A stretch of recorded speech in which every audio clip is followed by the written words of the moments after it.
Item ಯಾವುದೇ ಇರಲಿ try ಮಾಡಿ ಆಚಿ ಚಿಕನ್ ಮಸಾಲಾ. ಆ ರೈತರು ಸಾಲ ಸೂಲ ಮಾಡಿ ತೋಟಗಾರಿಕೆ ಬೆಳೆಯನ್ನ ಬೆಳೀತಾ ಇದ್ರು.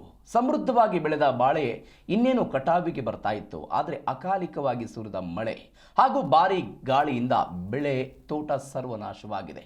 ಬೆಳೆ ನಾಶದಿಂದ ಅನ್ನದಾತರು ಅಕ್ಷರಶಃ ಕಣ್ಣೀರು ಹಾಕ್ತಿದ್ದಾರೆ. ಈ ಕುರಿತಾದ ವರದಿ ಇಲ್ಲಿದೆ ನೋಡಿ.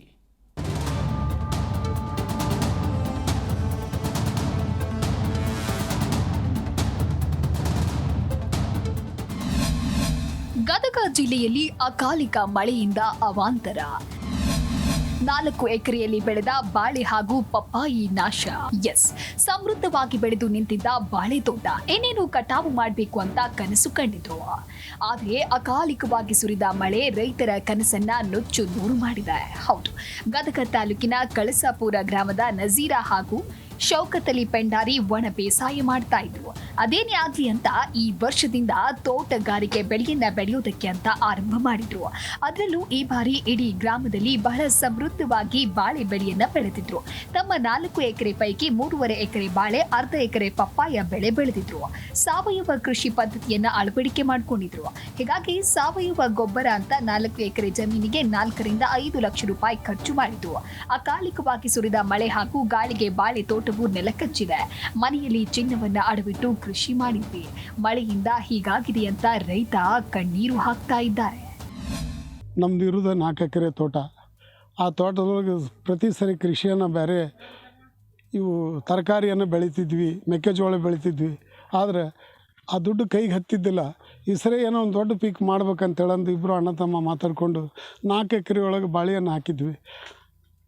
ಸಗಣಿ ಗೊಬ್ಬರ ಹಾಕಿ ಯಾವುದೂ ರಾಸಾಯನಿಕ ಬೆಳೆಸ್ತಾನೆ ಸಾವಯವ ಕೃಷಿಯನ್ನು ಅಳವಡಿಸ್ಕೋಬೇಕಂತೇಳಂದು ನಾವು ಮಾತಾಡಿಕೊಂಡು ಸಿಕ್ಕಾಪಟ್ಟಿ ಗೊಬ್ಬರ ಏರಿಸಿ, ಸಗಣಿ ಗೊಬ್ಬರ ಏರಿಸಿ ಬಾಳೆಯನ್ನು ಬೆಳೆದಿದ್ವಿ. ಭಾಳ ಚೆನ್ನಾಗಿ ಬಂದಿತ್ತು.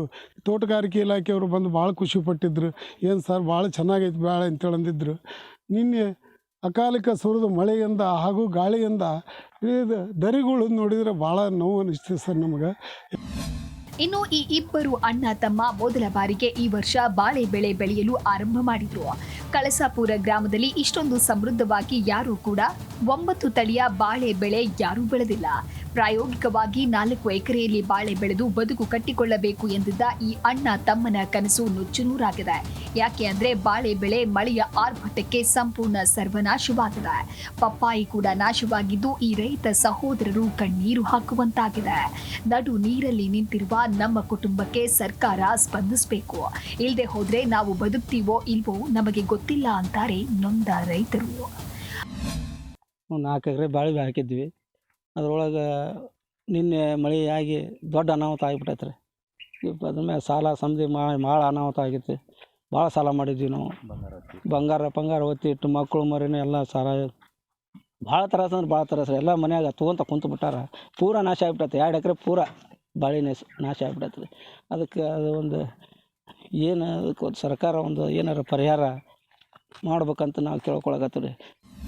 ಸುಮಾರು ಒಂದು 4 ಎಕರೆ ಬಾಳೆಹಣ್ಣು ಹಚ್ಚಿದ್ದೀವಿ. ನಮ್ಮ ಕಾಕಾರು ನಾವು ಕೂಡಿ ಈ ಬಾಳೆ ಬರ್ತನ್ನ ಆಶಯಕ ನಾವು ಮನೆಯಲ್ಲಿ ಇಟ್ಟದ್ದ ನಮ್ಮ ಹೆಣ್ಮಕ್ಳಾಯ್ತು, ನಮ್ಮ ಅವ್ವಾರ್ದಾಯ್ತು ಎಲ್ಲ ಬಂಗಾರ ಗಿಂಗಾರ ಹಡವನ್ನು ಇಟ್ಟು ಈ ತೋಟಕ್ಕೇನು ಎಲ್ಲ ದುಡ್ಡು ಇದಕ್ಕೆ ಗೊಬ್ಬರ ಹಾಕಿ ನಾವು ಪ್ರತಿಯೊಂದು ಅಲ್ಲೇ ಸಿಗ್ತಾವಲ್ಲಿ ರೊಕ್ಕ ತೊಗೊಂಬಂದು ಇದಕ್ಕೆ ಹಾಕಿ ನಾವು ಏನೋ ಒಂದು ಬೆಳೆ ಬರುತ್ತನ್ನೋ ಕಾರಣಕ್ಕೆ ನಾವು ಈ ಥರ ದುಡ್ದು ಹಗಲಿ ರಾತ್ರಿ ಅನ್ನೋದು ಬಿಟ್ಟು ದುಡಿದು ಏನೋ ಒಂದು ಬರುತ್ತೆ ಅಂಥೇಳಿ ನಮ್ಮ ಕಾಕಾರ ಏನು ಮಾಡೋದು, ಬಾಳೆ ಹಚ್ಬಿಡೋಣ್ರಿ, ಆ ಸಣ್ಣ ಪೀಕ್ ಹಾಕೋಕ್ಕಿಂತ ದೊಡ್ಡ ಪೀಕ್ ಮಾಡಿಬಿಟ್ರೆ ಎಲ್ಲ ಪರಿಹಾರ ಆಗುತ್ತೆ ನಿಮ್ದು ಅಂಥೇಳಿ ಹೇಳಿದ್ರೆ ನಾ ಹಂಗಾಗಿ 2 ತೋಟ ಸೇರಿ ನಮ್ಮ ಕಾಕಾರು ನಾವು ಕೂಡಿ 4 ಎಕರೆ ಬಾಳೆಹಣ್ಣು ಹಾಕಿ ಒಂದು ಅರ್ಧ ಎಕರೆ ಪಪ್ಪಾಯನ್ನು ಹಾಕಿದ್ವಿ. ಪಪ್ಪಾಯಿ ಸುತ್ತನೂ ನೆಲ ಕೊಚ್ಚಿ ಹೋಗಿದೆ. ಬಂಗಾರದಂತಹ ಬಾಳೆ ಬೆಳೆದ ರೈತನಿಗೆ ಮಳೆ ಅಕಾಲಿಕವಾಗಿ ಸುರಿದು ಗಾಳಿ ಶಾಪವಾಗಿ ಮಾರ್ಪಟ್ಟಿದೆ. ಲಕ್ಷಾಂತರ ಖರ್ಚು ಮಾಡಿ ಬೆಳೆದ ತೋಟಗಾರಿಕೆ ಬೆಳೆಗಳು ಸರ್ವನಾಶವಾಗಿದೆ. ತೋಟಗಾರಿಕೆ ಇಲಾಖೆ ಅಧಿಕಾರಿಗಳು ಭೇಟಿ ನೀಡಿ ಪರಿಶೀಲನೆ ನಡೆಸಲಿ. ಆದಷ್ಟು ಬೇಗನೆ ಸರ್ಕಾರ ಈ ರೈತ ಸಹೋದರರ ಸಂಕಷ್ಟಕ್ಕೆ ಸ್ಪಂದಿಸಿ ಪರಿಹಾರ ನೀಡುವಂತಾಗಲಿ. ಕ್ಯಾಮರಾಮನ್ ವಿಜಯ್ ಕಾಗನೂರ್ ಮಠ್ ಜೊತೆ ಫಾರೂಕ್ ಮಕ್ಕಂದಾರ್, ಜಿ ಕನ್ನಡ ನ್ಯೂಸ್, ಗದಗ.